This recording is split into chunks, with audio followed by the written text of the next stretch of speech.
is something.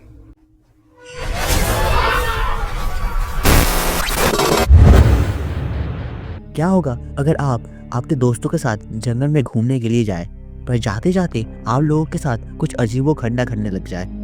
कहानी की starting होती है दो दोस्तों के साथ। एक का नाम है लूक और एक का नाम है डॉम।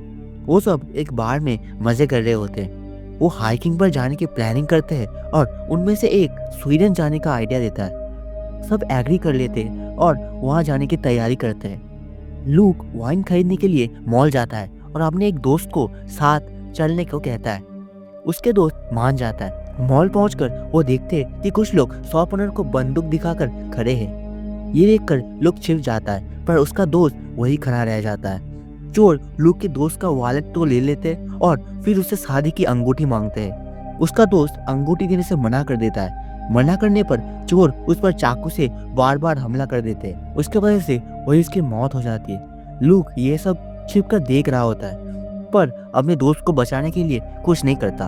उसके बाद 6 साल बाद का सीन दिखाया जाता है। अब 4 दोस्त स्वीडन में हाइकिंग करने आए होते हैं। जैसे उन्होंने डिसाइड किया था, वो यहाँ आना नहीं चाहते थे, पर अपने मरे हुए दोस्त की याद में यहाँ पे आए हैं। लूक अब भी गिल्ट में रहता है, क्योंकि वो जानता है कि वो अपने दोस्त को बचा सकता था।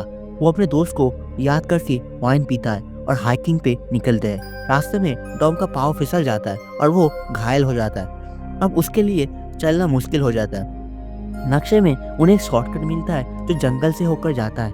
वो उसी रास्ते से जाने का फैसला करते हैं। लूक को ये ठीक नहीं लगता। उसे लगता है कि जंगल में खतरा हो सकता है, पर घायल टॉम फिर भी जंगल से जाने के लिए मान जाता है।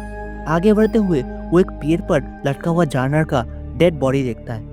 वो कुछ देर पहले का ही लगता है। वो उसे इग्नोर करते हैं और आगे बढ़ते हैं। पेड़ पर उन्हें एक अजीब सिंबल भी नजर आता है, जिससे लगता है कि यहाँ शिकारी हो सकते हैं। कुछ देर बाद फॉरेस्ट में तेज बारिश शुरू होती है। थोड़ी दूर उन्हें केबिन दिखता है, इसलिए वो खुश हो जाते हैं कि शायद वहाँ पे कोई मदद मिल जाए। वो केबिन में पहुँचते पर वहाँ पे कोई नहीं था। वो लोग दरवाजा तोड़कर अंदर जाते हैं। लूक जंगल से आती एक अजीब आवाज सुनता है, पर इग्नोर कर देता है। अंदर उन्हें बहुत पुरानी चीजें मिलती है। वही सिंबल भी मिलता है जो पेड़ पर था, और एक बिना सिर की मूर्ति भी मिलता है। वो सब देखकर उन्हें लगता है कि यहाँ कुछ गड़बड़ है, पर तेज बारिश की वजह से वो वहीं रुकने का फैसला करते हैं। रात को सोते टाइम अचानक से आसमान की रोशनी बंद हो जाती है।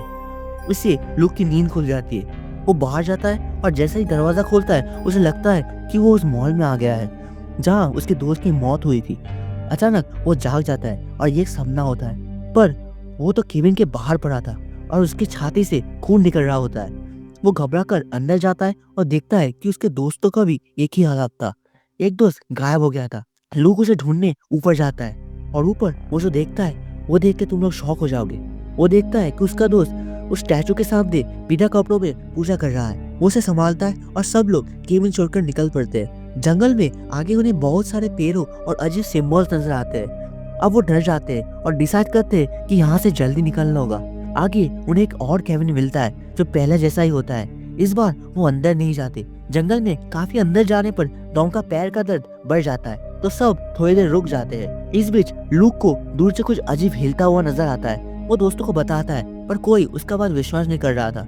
आगे बढ़ते हुए उन्हें मिट्टी में दबा हुआ एक कैंपिंग टेंट मिलता है। अंदर से उन्हें एक वॉलेट, फोटो और क्रेडिट कार्ड मिलता है, जिसका एक्सपायरी ईयर 1984 होता है। वो लोग समझ जाते हैं कि शायद ये लोग 1984 में यहाँ आकर मर गए।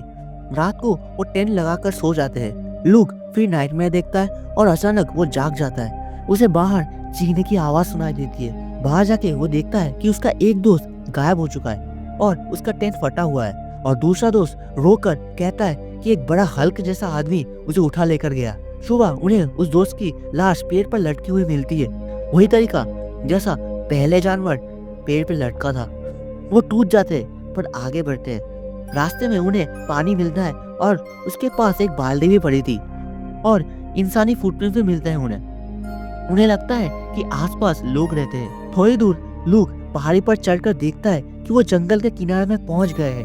वो खुश होकर दोस्तों को बताने आता है, पर देखता है कि एक डरावना क्रिएचर उसके दोस्त को उठाकर ले जा रहा है। वो भागने की कोशिश करता है पर बीच में गिर जाता है। होश आने पर वो और डॉम एक केबिन में बंधे होते हैं।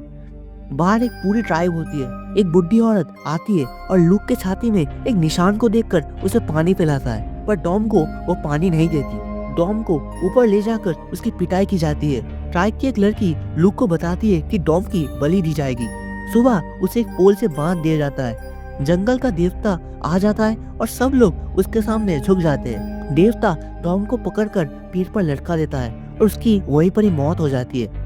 लड़की लुक को बताती है कि ये क्रिएचर है फॉरेस्ट गॉड। ये ट्रैवलर्स को अपना शिकार बनाता है और उनमें से एक को चुनता है जो ट्राइब के साथ जिएगा। इस बार उसने लुक को चुना है क्योंकि उसके अंदर गिल्ट और दर्द है।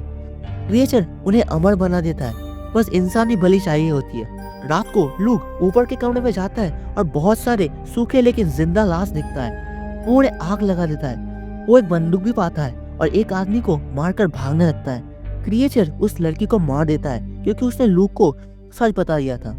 लूक क्रिएचर पर गोली चलाता है पर कोई असर नहीं होता।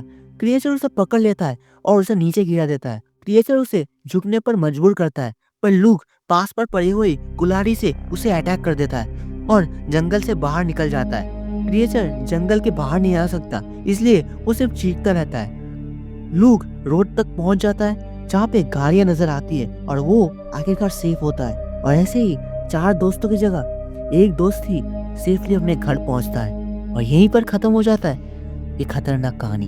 तो वीडियो पसंद आया तो एक लाइक करना और चैनल को जरूर सब्सक्राइब करना। और इस वीडियो का कौन सा पार्ट आपको सबसे अच्छा लगा कमेंट में जरूर बताना और अपने डरपोक दोस्तों के साथ ये वीडियो जरूर शेयर करना। तो आज के लिए इतना ही, मिलते हैं एक नए वीडियो में। तब तक के लिए बाय गाइस।